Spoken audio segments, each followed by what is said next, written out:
I'd like to welcome Dr. Walter Brueggemann. It's such an honor to have you with us. I have to say there was one little thing we were worried about, and that was that Dr. Brueggemann is a great fan, one of the greatest fans of the St. Louis Cardinals. And had they made it to the World Series, and they came very close, we might have had to reschedule more than just this morning. Welcome to you, Walter, a man who's touched all of our lives and who needs no introduction. God bless you. Thank you.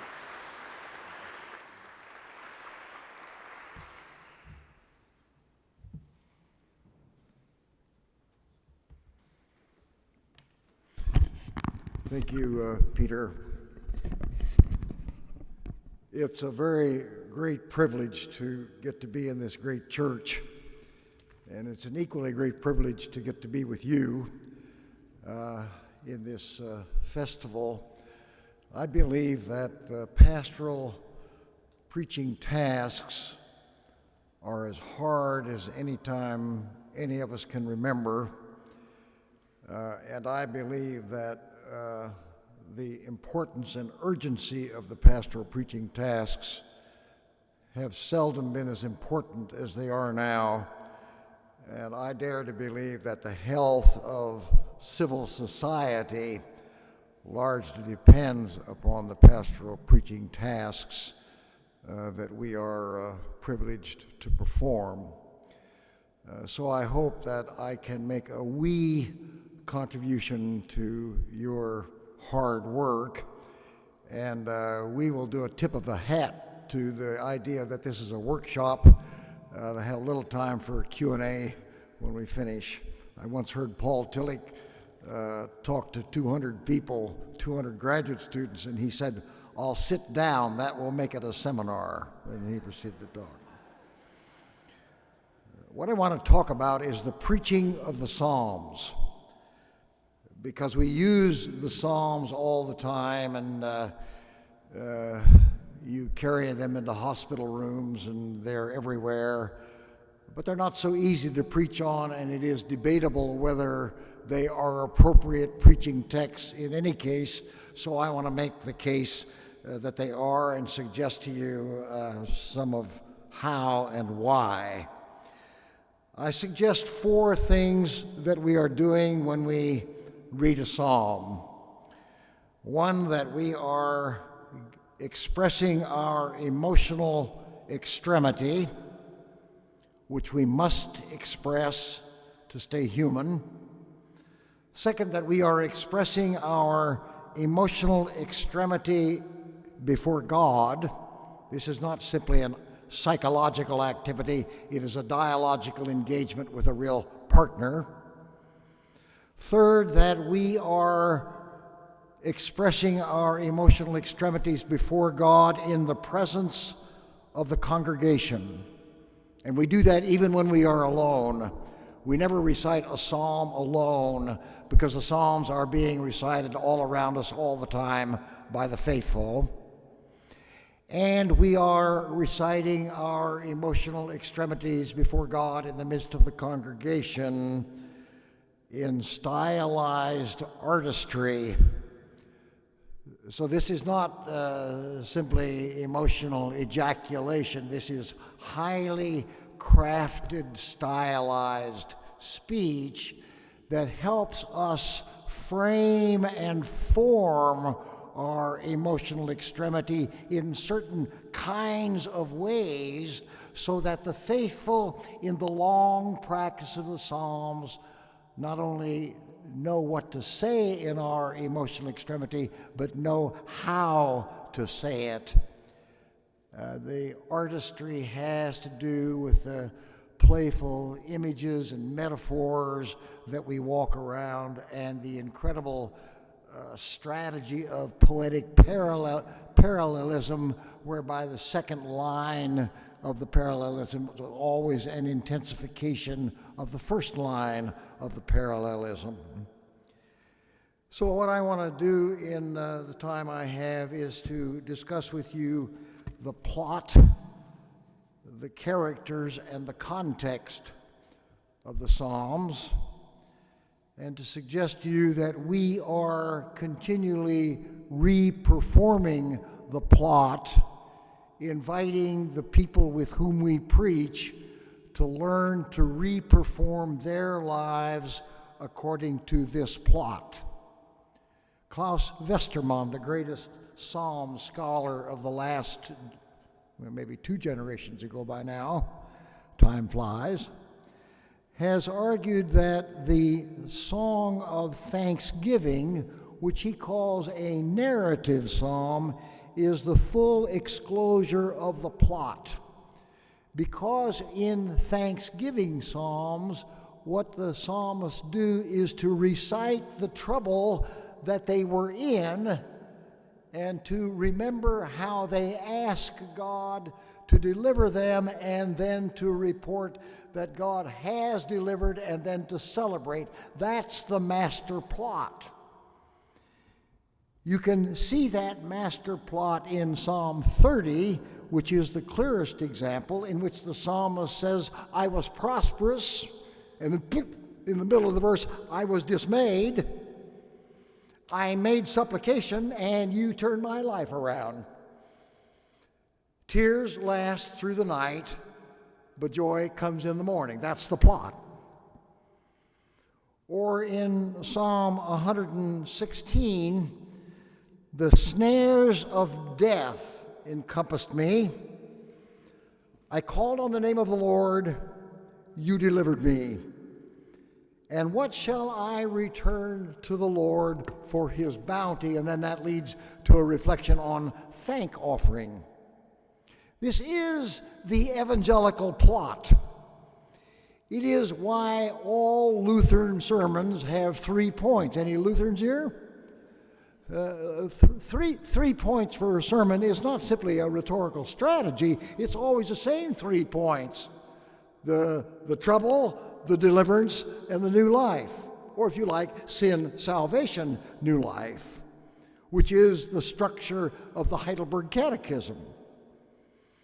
So I want to give you a title of a book that does this so well.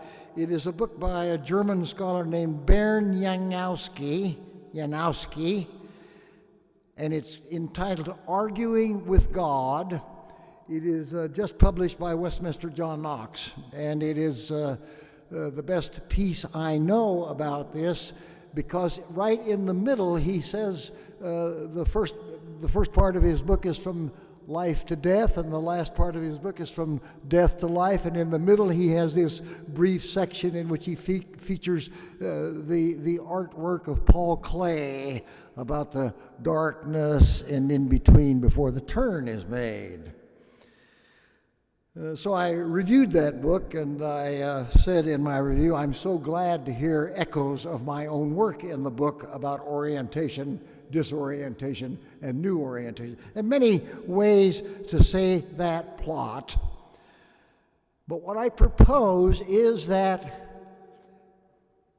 every psalm, you could think of an exception, but I'll say every psalm is located somewhere along that plot. And it helps to locate the psalm in the midst of the plot. And second, I dare say that every person with whom you minister is located somewhere along the plot line. And it is important to help the people with whom we minister to locate our lives along that plot line, so that many people who dress up nicely and come to church are living in orientation. But one day you will get a phone call and they're not.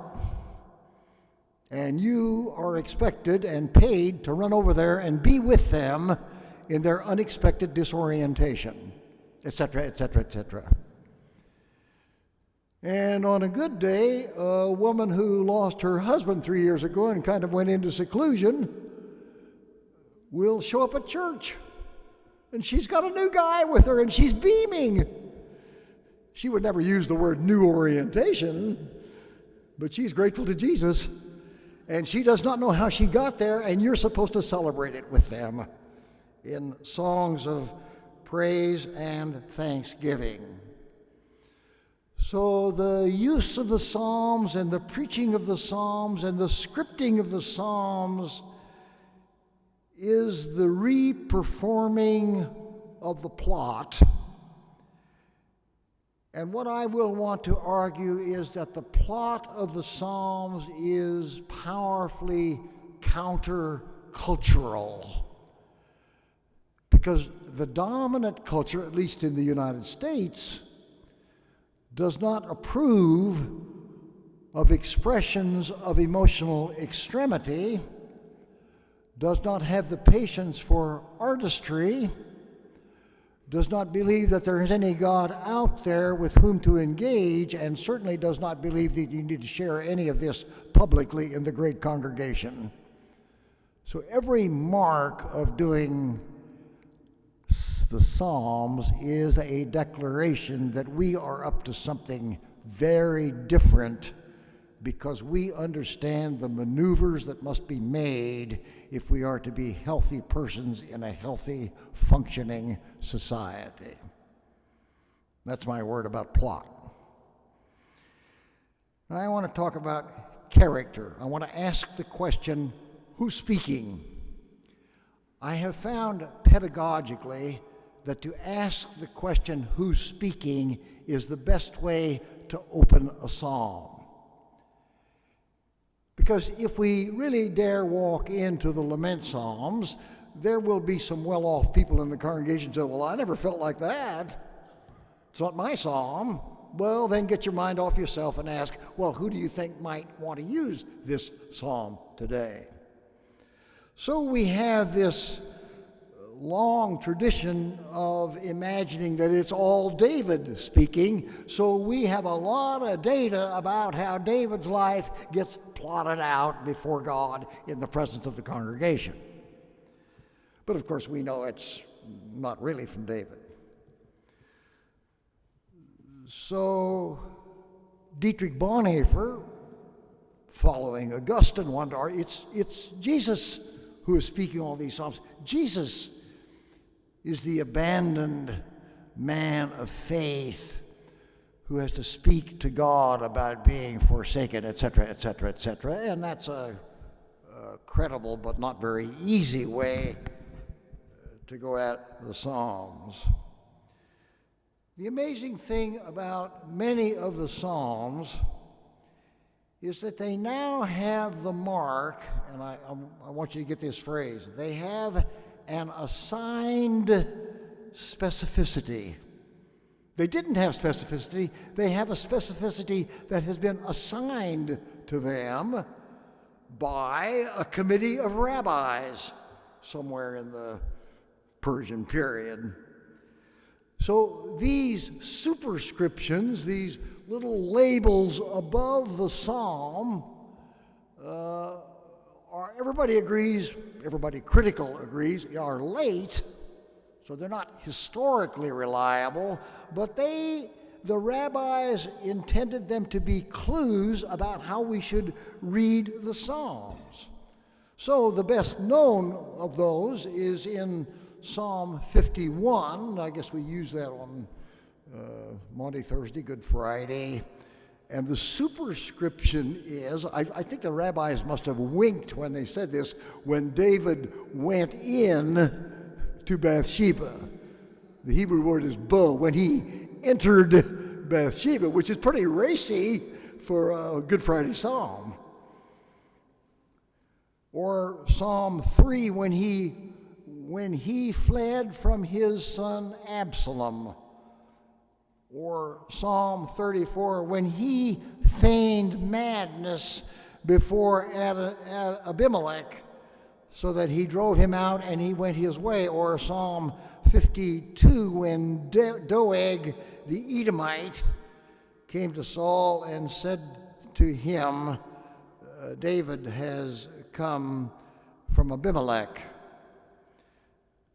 I worship in an Episcopal congregation, and I've just noticed that the Episcopal Book of Common Prayer that we use has eliminated all the superscriptions, because some Episcopal bishop somewhere wanted us to think that these psalms are just free-floating generic poems. They're not free-floating generic poems. They are on the lips of someone.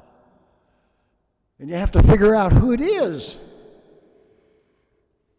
There are 10 of those that go with David. But they're not really David's poems. So what I propose is that the assigned specificity of the Psalms is transportable. If you can identify the original speaker, which you can't, if you can identify the original speaker, the main thing is that we can transport that specificity to someone else. And the reason we love Psalm 23, which is listed as a Psalm of David, is that when we read, "Yea, though I walk through the valley of the shadow of death, I will fear no evil," we do not imagine David walking through the shadow of death, the valley of the shadow of death. We imagine me walking through the valley of the shadow of death. That's why I love that psalm. So what we have done is to take the specificity of David and transpose it to the specificity of the one who speaks. So here's my homiletical proposal to you, that when we read a psalm or that when we preach a psalm, that we devise an act of imagination, that we devise new superscriptions that will give the psalm new specificity for a time point in the ongoing plot. I came to this awareness a long time ago in class when we were reading Psalm 109. Psalm 109 is the worst psalm. It's filled with so much vengeance that I have been in convents where the nuns sing through all of the psalms, and the only thing they skip over is a part of Psalm 109. Or another strategy for Psalm 109, when you get to this really vigorous hate and vengeance, what the translations do is to insert above verse 5, "they say."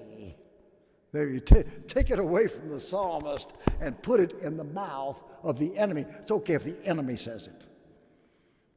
I always think that "they say" is like if you're in a nice restaurant and you and your partner are having a vigorous argument at the table, and then you see your neighbors at the next table. So then you very sweetly lean over to your partner and say, "And then what did they say?" Well, we were reading Psalm 109, and Linda, who was a Disciples of Christ pastor, probably, I would guess, about 35 at the time, I said, "Whose psalm is this?" And Linda quickly said, "Oh, it's a psalm of a woman that's been raped."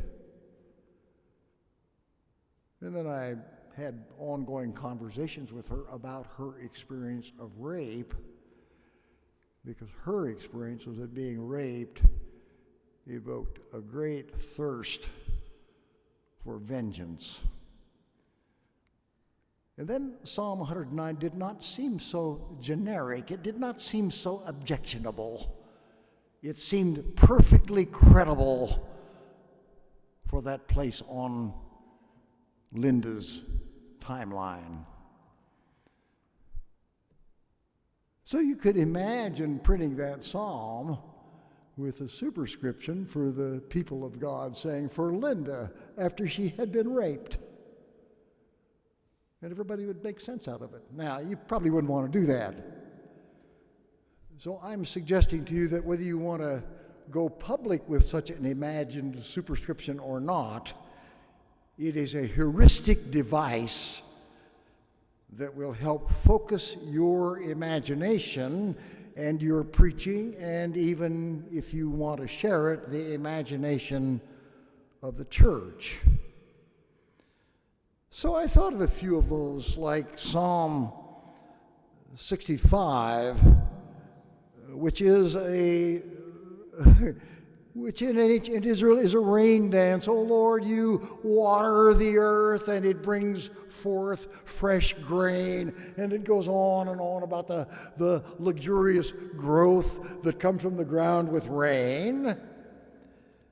And the superscription is a song from a congregation in West Texas after the drought was broken. Or Psalm 85, 10, and 11. You remember it recites all of the great words of the covenant. Righteousness and justice come down from heaven, and steadfast love and mercy rise up to earth to meet them, and there emerges a new shalom. It's an incredible couple verses. And the superscription is a psalm when Peter and Andrew, or any siblings, found a peaceable way to settle their dad's estate. Because siblings quarrel about father's estate sometimes, and sometimes they quarrel and sometimes they work it through, and when they work it through, great shalom comes. Or Psalm 145, verses 15 to 16, which you know very well. The eyes have all wait upon you, O Lord. You give them their food in due season. You open your hand and satisfy the desire of every living thing. And the superscription is a dedication of a new food co-op in downtown Indianapolis. Or Psalm 44, that we never use. We wouldn't dare. They dared to put it in the hymnal. Got 8 verses of flattery to God. What a great guy you are. Yet you have rejected us and abased us and have not gone out with our enemies. You have turned us back from our foe, and our enemies have gotten spoil. You have made us like sheep for the slaughter and scattered us among the nations.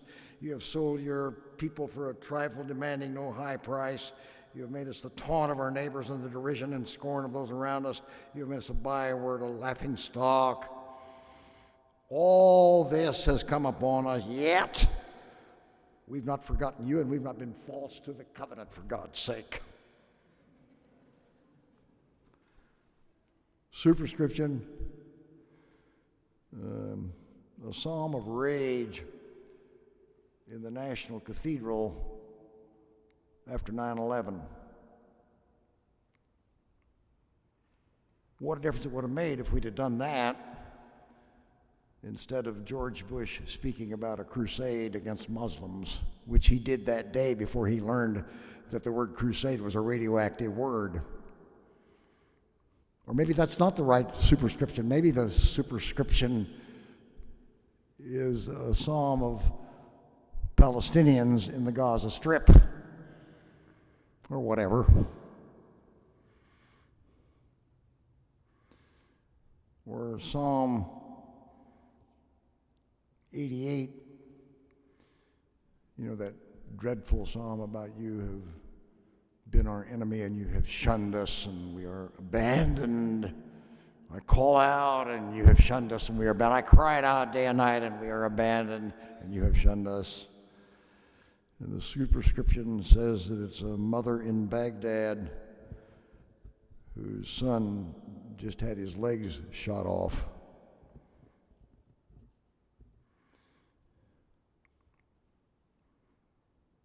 Everybody I know, sooner or late, will have emotional extremities that must be submitted to God in artistic ways before the congregation. And what the faithful always discover is that when we get those emotional extremities articulated in the congregation before God, they are received by God, they are blessed and broken by God and handed back to us as emancipated energy.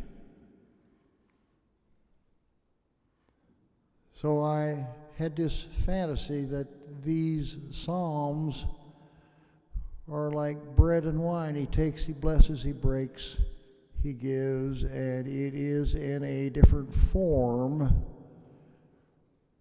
when it is handed back to us. So my little summary of this action is that disorientation or gladness kept to oneself will turn to violence. But gladness or trouble submitted to God in the congregation will turn to energy. So this disease of gun violence almost invariably after gun violence, they interview the neighbors. And the neighbors always say, I don't know, he kind of kept to himself. He didn't seem to be related to anybody in the neighborhood. He did never express his emotional extremities. He did never appear in the congregation. He did never submit to artistic articulation. And when that stuff is bottled long enough, it will speak. So the pastor's task, which we do, if we use the Psalms, we do it intuitively. We transport the specificity from ancient times to our own time and place and circumstance.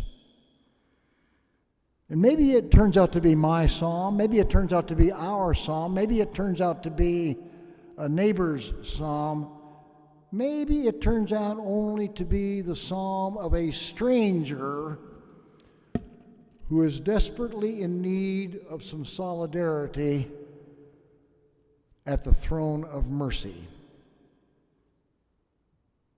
So that's what I have to say about character. Context. We don't know the context of any of the Psalms except 137. It's kind of ironic that the only one we know the context of is the one we really don't want to read, as we talked about last night.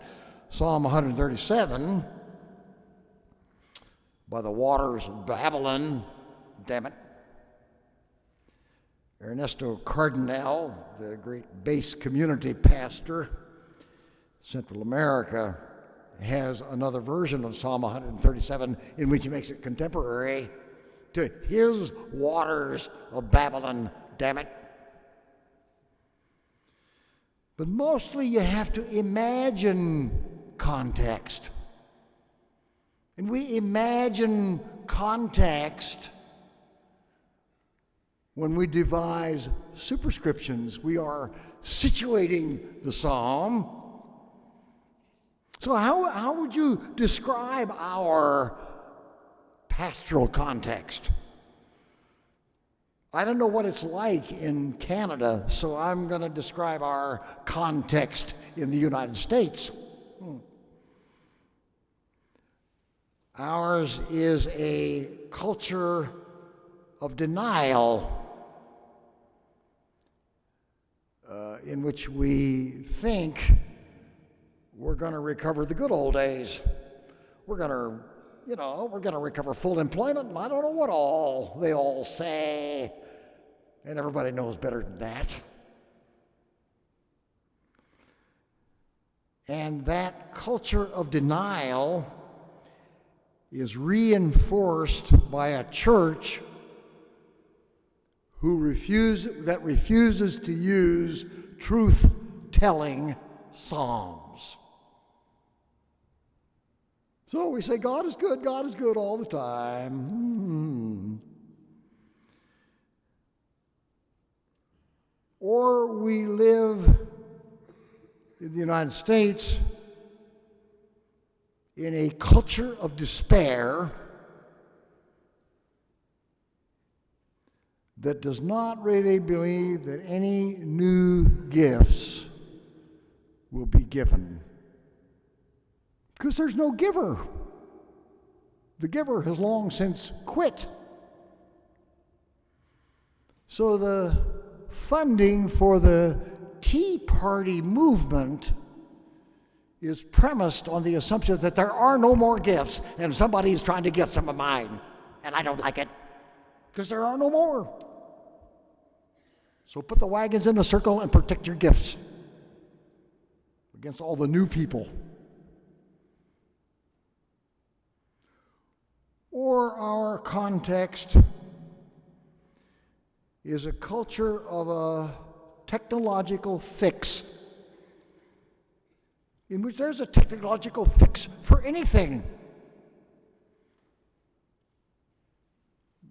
During the World Series, or any time you watch television, what would you say? 70% of the ads are drugs. And I want to get some of that heart medicine because after you do that, you get to pet horses.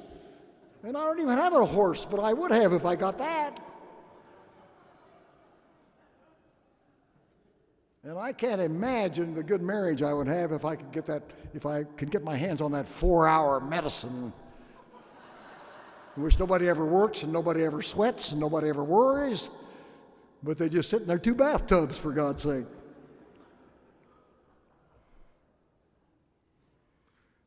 Or our context is a culture of autonomy. There ain't nobody but me. And that can lead to prideful self-sufficiency if you belong to the 1%, or it can lead to a sense of exclusion and knowing you can't make it if you belong to the 99%, or what Mitt Romney called the 49% of takers. So what I want to say about context is that the Psalms refuse the mistaken notions of context that dominate culture. Our culture, at least. We refuse denial by truth-telling, lament, complaint, and protest. But a church of denial has insisted for a very long time, you mustn't have any of those in the lectionary, because it's an act of unfaith to imagine that God is absent or has forsaken. We even sang it, I will never forsake you. My God, why have you forsaken me? And I had endless conversations with Shirley Guthrie, my beloved systematic theologian, which he could finally say about the first verse of Psalm 22, well, it seems like God has forsaken. No.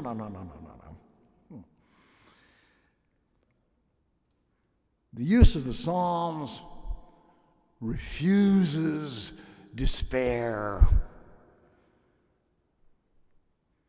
The lament Psalms are not acts of resignation. They are acts of insistent hope that God must make it better than this. And so not always, but characteristically, they end in affirmation.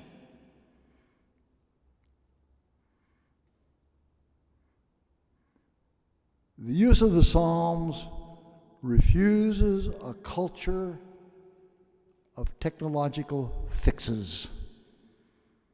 And what it knows is that newness and transformation and healing will not come from a commodity, but will come from a dialogical transaction with a God, with a neighbor. A dialogical transaction, now get this, that puts both parties at risk. God at risk. The Psalms assume that God really likes praise. And I've been reading Psalm 35 a bit lately, and in translation, it's not quite so in Hebrew, but in translation, there are three thens. Then, and what the speaker says is, save me, then I will praise you. You want to be praised? Save me. You'll get some praise, but not till then. So God is at risk because God might go to bed at night unpraised.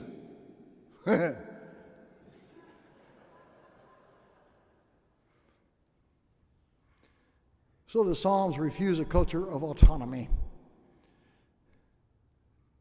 by saying we are not alone, we are always being called out, always being engaged, always being addressed, always being summoned.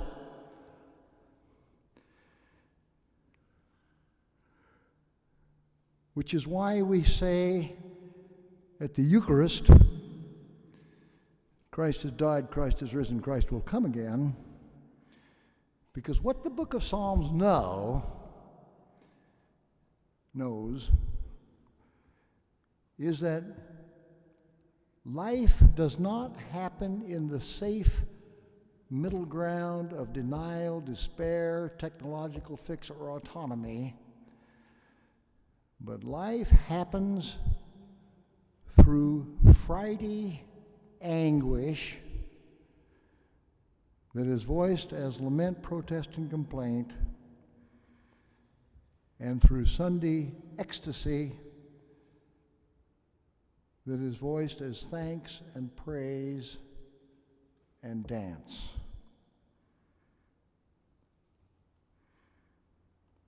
So the Psalms reconstruct and reformulate our context by placing us and God in the crisis of fidelity that is lived reality. Life is about the crisis of fidelity that has good incomes and large spots of failure. And everybody with whom you minister knows that deep. So the Psalms are God occupied, but of course the God who meets us in the Psalter is not a one-dimensional God for a sweet, nice church. This is a God who lives in spectacular awe, who is, says the psalmist, enthroned, Psalm 22, enthroned on the praises of Israel. Which is why the song leader says, come on, everybody on the third verse. Because if we sing well, God is elevated. But this is the God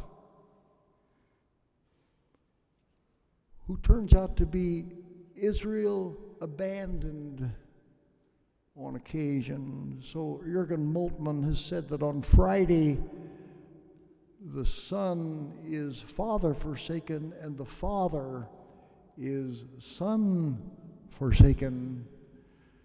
And the Trinity knows about abandonment. So every psalm in some mode refers life back to this covenantal partnership with God, and the Psalter refuses every idolatrous safety and every innocent settlement. So I propose that the pastoral preaching task is to re-perform the plot, and by great imagination to re-script the lives of the faithful according to this script. This is the script that the pastor is always performing. And this is the script that we have in the backs of our hymnals. So the plot and the characters are transplanted into a plot with God who occupies the script. And the outcome of this script, where it's headed, is praise. So Psalm 150, it took a long time to get to 150, but if you look at Psalm 150, it's not about anything. Praise God, and it names all the instruments of abandonment. That's how I want to live. Well, not Presbyterians. My colleague Erskine Clark was in his Presbyterian church one day, and the youth led it, and they had everybody go like that.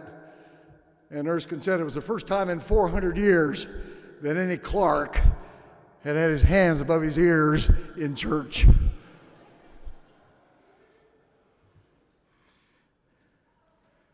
But you can't fake abandonment, because God will know. And your therapist will know. You kind of fake it. Which is why you got 149 getting ready psalms for self-abandonment. And I think getting ready for self-abandonment requires self-assertion. The amazing thing about the lament psalms is that they mention God, but they are all about me. And until I have asserted myself, I don't have any self to abandon. And I think the church has been asking people for a very long time to abandon themselves without having given people the proper work of asserting self first. So I have been greatly informed by the work of D.W. Winnicott, you may know as an English child psychiatrist. And he was very Freudian, like ego and superego and id. But then he noticed in his practice that every time a child came in with a mother, or maybe a father, but he called a mother. So he began to think that the clue to health is a child's relationship to the mother. And what he has proposed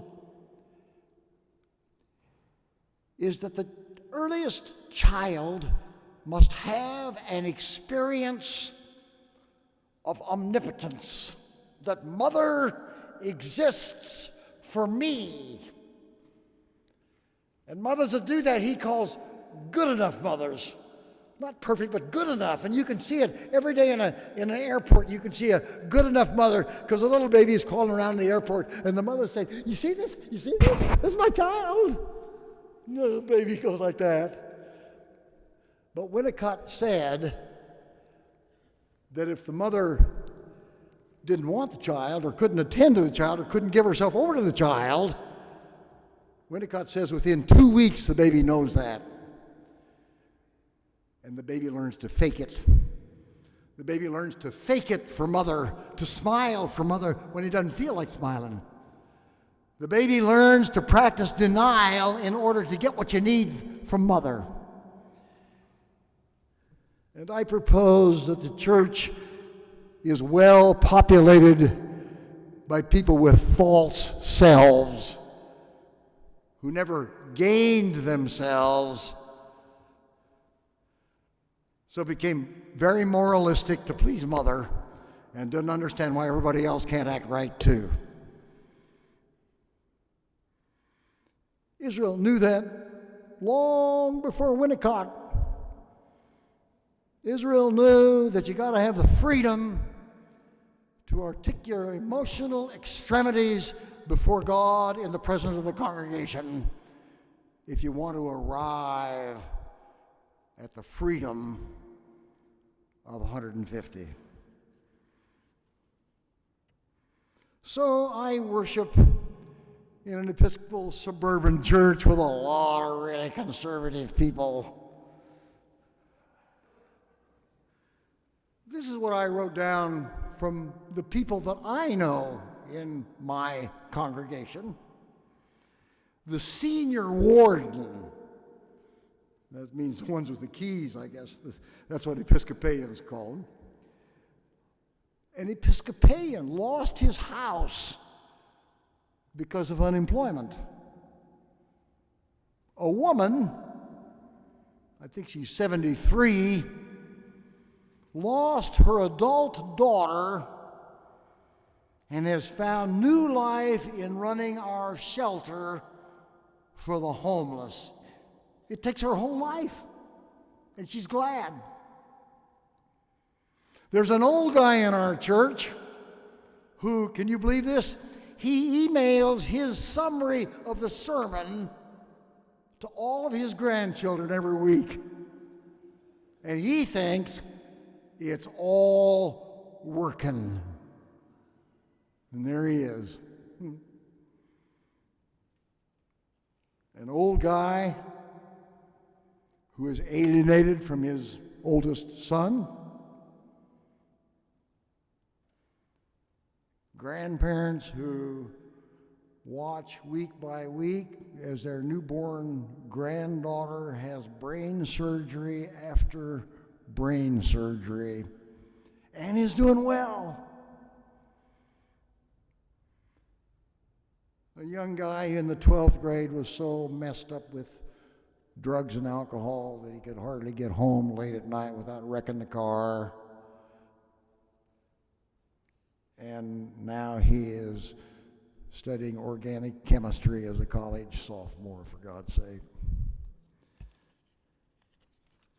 Well, that's your agenda, or like that every day, isn't it?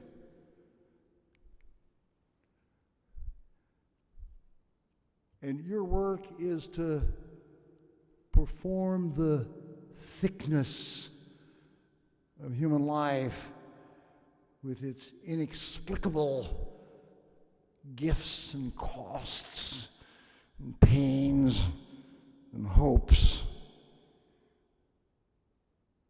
And the Psalter is our script. And you can identify the people who are walking through the Psalms, and when we tell it well, a certain number of courageous people will say at the door after church, "It sounded like you knew a lot about me." It is the pastoral task to bring all this thickness to speech. It is the pastoral task to bring all this thickness to speech before God. It is the pastoral task to bring all this thickness before God in artistic formulation. It is the pastoral task to bring all this thickness to God in the congregation in artistic speech. In order that these psalms may be offered up as our script that he takes and blesses and breaks and gives back to us as joy and energy. So I propose that the pastoral task in preaching the Psalms is to provide an authentic script about our true selves in a true congregation, in order that people may abandon the phony scripts of denial, despair, technological fiction, autonomy, into which we have all been seduced. People in their gut know that these scripts are phony, but they often do not have available a more adequate script. And it is the pastor's wonderful task to get to perform that alternative script that ends in Psalm 150 in an abundant life. Well, we have a few minutes if you would like to respond or comment. Question?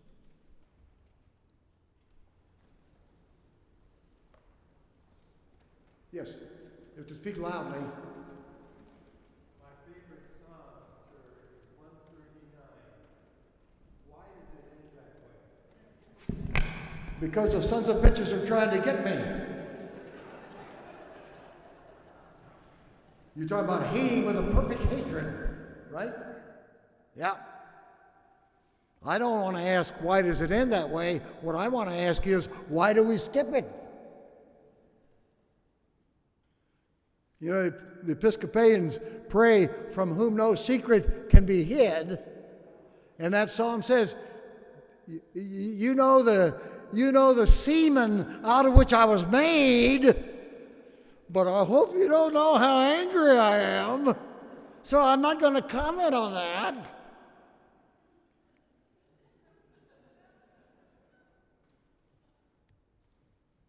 I was teaching the lament psalms at a seminary in Virginia some years ago, and I was doing laments. And there was a guy from Yale Divinity School who was teaching another course. He found out I was teaching lament psalms, and he said to me, I don't know why you do that. I've never been that angry. And I thought, well, I wouldn't either if I were tenured at Yale. But then somebody who knew him told me later his wife has to use those lament psalms every day because of him.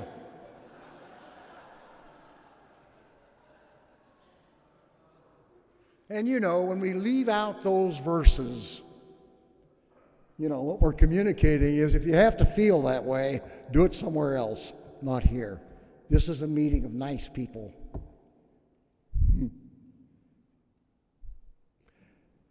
And you know, that's why Freud spent so much time on dreams, because the conflicted self only comes out at night when our guard is down.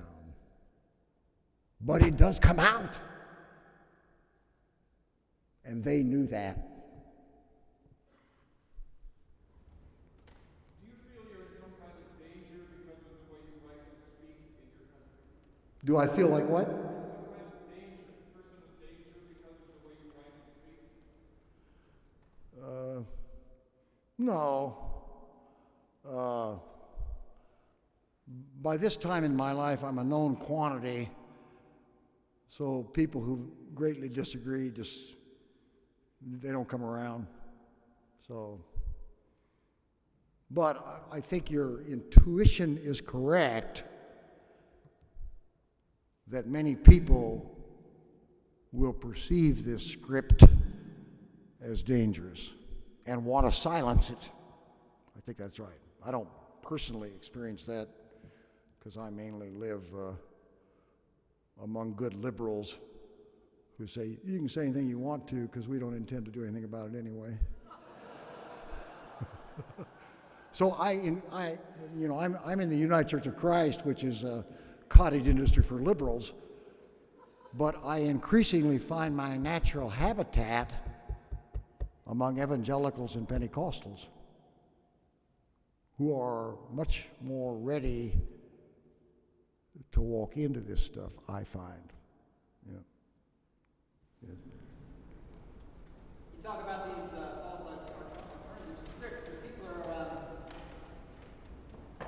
often unaware they're living these false scripts. They're often, and if they are, they certainly don't want to let go of them. And I mean, we want to present this alternative truth to them, but they don't want to hear it. Any ideas of how to move people off that first step? That's right. So the phony ideologies that govern dominant culture work very hard to remain unrecognized. And I suspect that the prophetic task is to help people actually see the false ideologies that largely command our life. And I think when we do that, 8 people will be angry and 2 maybe will say, thanks, that helps me a lot to understand what I'm doing. But that's high risk, that's right. Yep. And I do not minimize how very difficult this is in a local congregation. But the question for all of us is, who else is going to do it? There is no one else except the church that has got the venue and the script for mounting that kind of critical awareness. Yeah. Yes? Difficult indeed, Dr. Brueggemann, in a local congregation. But how do we convince our denominations, some of whom are struggling, that this is the kind of education our seminarians and theological students need to be having, this depth of biblical and Old Testament study?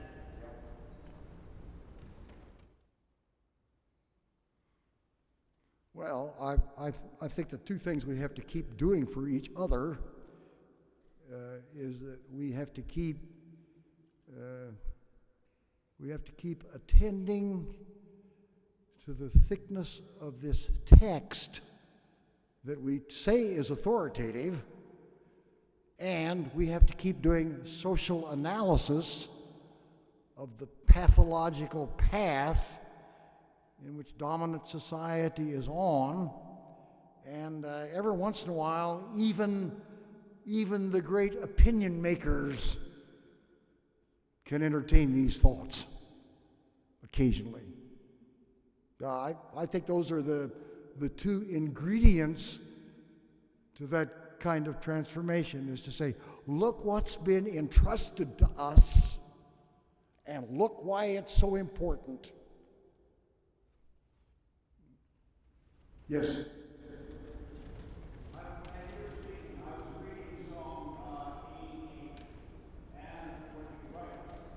Stand up, please.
Well, I think that liturgically, the pastor can dare to say these things because the liturgy will come to a good outcome.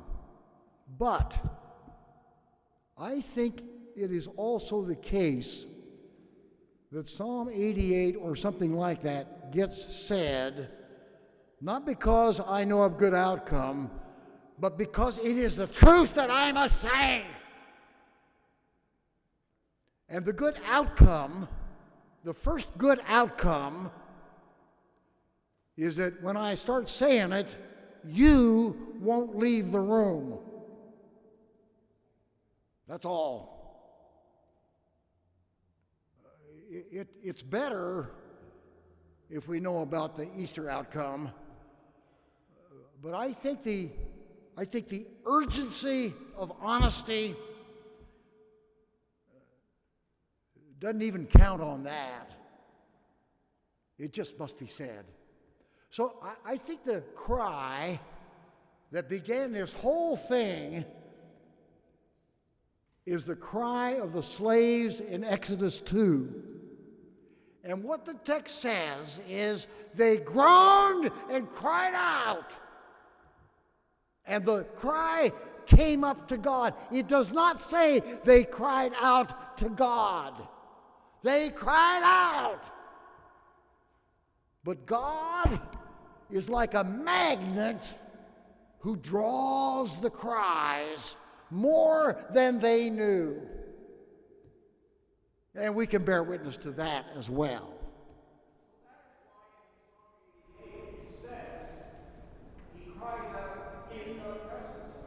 Yeah, that's right, even though he gets no answer.